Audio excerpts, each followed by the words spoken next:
Welcome back to Amplify Your Garden. Today we are going to be talking all about herbs and maybe shedding some light on herbs may not be as challenging or as much work as you may seem. It's easy to believe that buying herbs is easier and cheaper than growing them yourselves. And maybe that's not necessarily the case. So there's several herbs that are fairly common at all garden centers that are relatively cheap to buy, the plant in the garden center, and they're pretty easy to grow. Some of the herbs that are the most low maintenance and have a wide variety of uses are things like basil. So basil is pretty common in your pasta sauce, Italian meals, but basil also has the green variety, and there's also what's called a red variety that is a dark purple in color. The basil is a really easy one. It's maybe a gateway herb, if you will. Another gateway herb is cilantro. Cilantro is one that is pretty common in those Hispanic dishes or in salsa, and there's nothing better than fresh salsa with some fresh cilantro in it as well. Oregano and parsley are other Italian type herbs that you'll see common in Italian dishes or in pasta sauces, pizza sauces. Again, they're pretty low maintenance, easy to grow, and really can grow in any container you put them in. Rosemary and thyme I like to use together. When I think of rosemary and thyme, I think of making those stews in the fall. If you think of a recipe and it says 1 sprig of rosemary, when you go to the store and you only need 1 sprig, but commonly you get a package and there's probably a dozen sprigs in them, but you only need 1, so the other 11 may end up going to waste. When you grow them in your own herb garden and you have a recipe that calls for 1 sprig, you can just simply snip off 1 sprig of rosemary and use that in your recipe and let the plant continue to grow, and you won't have any waste. Another one is dill. So if you have cucumbers growing in your garden and you are wanting to make pickles this fall, I would suggest throwing in some dill into either your in-ground garden, your raised bed, or even a container to help add that flavor into your pickles, and then you don't have to buy it as well. Lastly, for culinary purposes, I want to talk about mint. So mint is a really good one for teas, and it's got some really nice medicinal properties as well.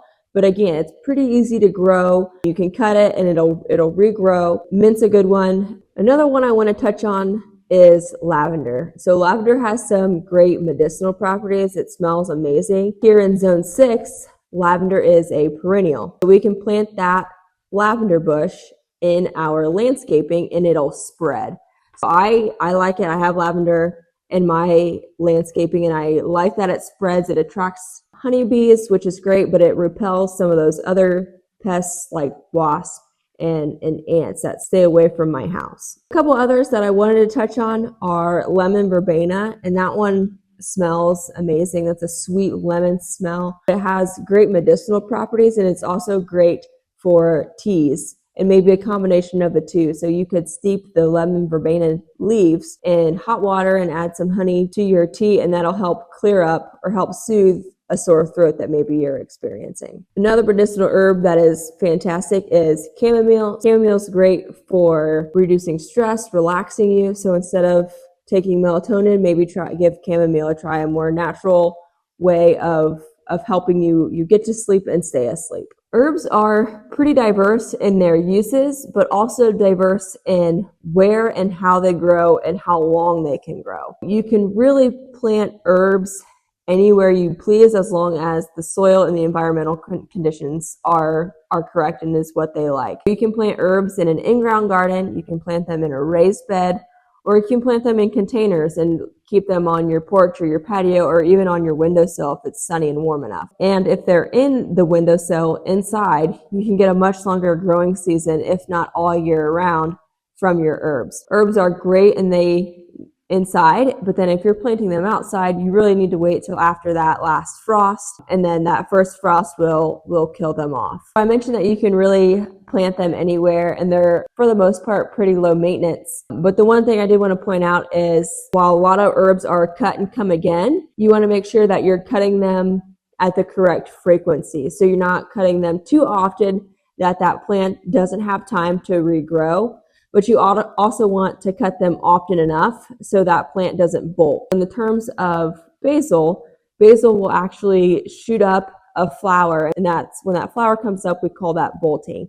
And once it starts to bolt, it'll get bitter. Lettuce is actually very similar. Lettuce will start to bolt and it'll get really bitter. So that's something else to keep in mind is while you can cut them for the most part, as much as you please, you need to make sure that you're leaving time for that plant to regrow, but also you're cutting it at a frequency that it's not going to go and bolt on you. So the theme of this video seems to be the diversity of herbs, and we're going to continue on that trend. Herbs have several uses, whether it's using them fresh in culinary dishes, whether it's fresh basil in an Italian dish, or you're making just a real quick fresh salsa, but they're also great to use in your canning recipes.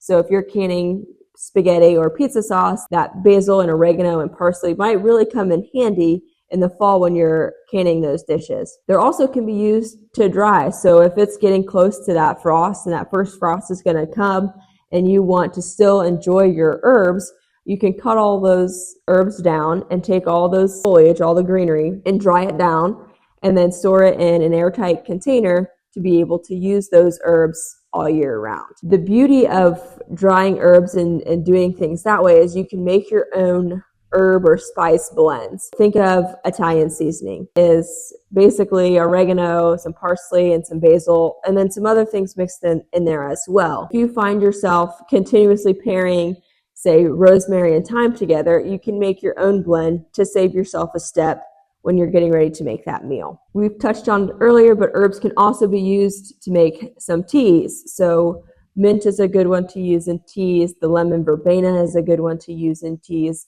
All four of those medicinal properties. Another use of herbs is as an insect repellent. Mosquitoes, wasps, even mice and ants don't particularly care for some of the scents that the herbs give off. If you have a wasp problem, like I do, I'll plant the herbs in containers and put them commonly used areas around our patio and on our swing set to keep those wasps from venturing into where my kids are playing or where we're sitting out on the patio just enjoying the weather. Basil is a good one as an insect repellent. Cilantro, lavender is a good one. Oregano, the spearmint and peppermint are also great insect repellents. There are many diverse uses for the herbs, but also you can use the same herbs for multiple purposes at once. You can use the herbs to deter those pests, deter those mosquitoes and those wasps, but you can also cut from those same herbs and use them in your cooking, in your canning,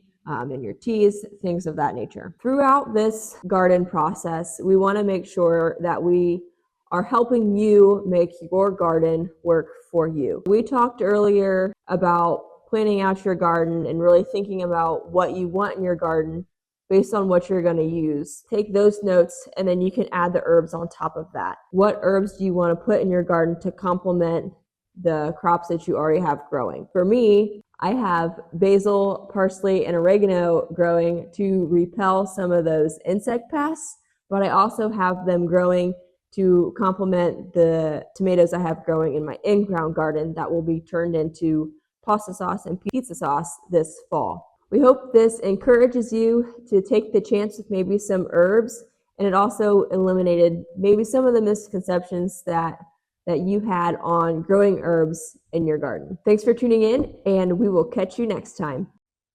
Be sure to like and comment on this post, subscribe to our YouTube channel, and follow us on Facebook.